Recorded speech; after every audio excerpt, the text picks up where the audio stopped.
there, this is Yen, and as promised, today we will be giving you some tips for your trip to Jeju. So, you've gotten your air tickets and you are ready to go. What's the first thing that you search for on the internet? The first thing that comes to my mind is to check out the facilities and services provided at the airport. Let's begin with taking a look at the essential facilities and services provided at the Jeju International Airport. We'll be covering the following three major categories. Firstly, what's the most essential thing you need for a trip? It's definitely going to be your cell phone. And for that, you need to get a SIM card and a pocket Wi-Fi for your photo uploads and navigation maps. Secondly, many people prefer to use credit cards, and most restaurants, shops, and major tourist attractions in Jeju accept cards.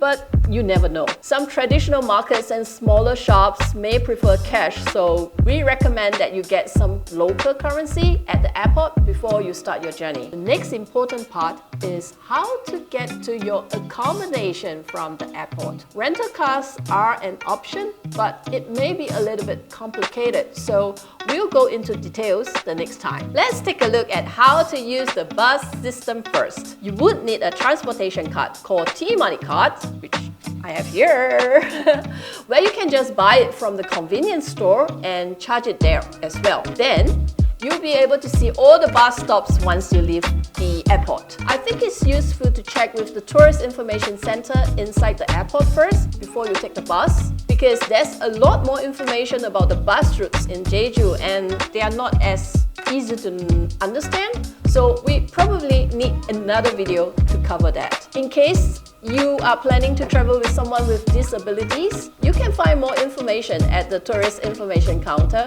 or on this airport website. The Welcome Center of Jeju also provides free wheelchair rental services. You can make a reservation for it prior to your trip, and I hope you find the information helpful and that you enjoy a safe trip.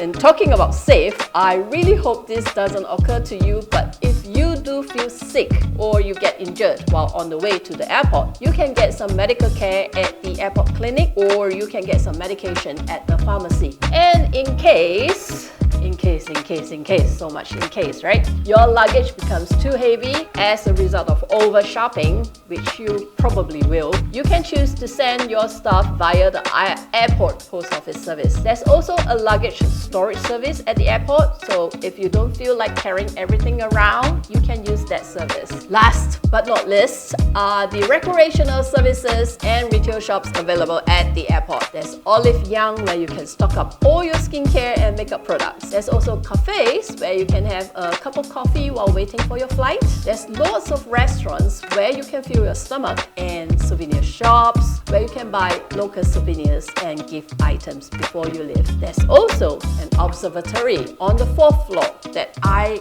really like. I strongly recommend that you check it out. There's a photo zone where you can take pictures that will help you keep the beautiful memories of Jeju. I would love to share more information, but I guess we'll save that for the next few episodes. In the meantime, like this video, subscribe to us on channel 064, and of course, we welcome you to leave questions and comments you may have about traveling to Jeju. I'll see you again next time. Bye!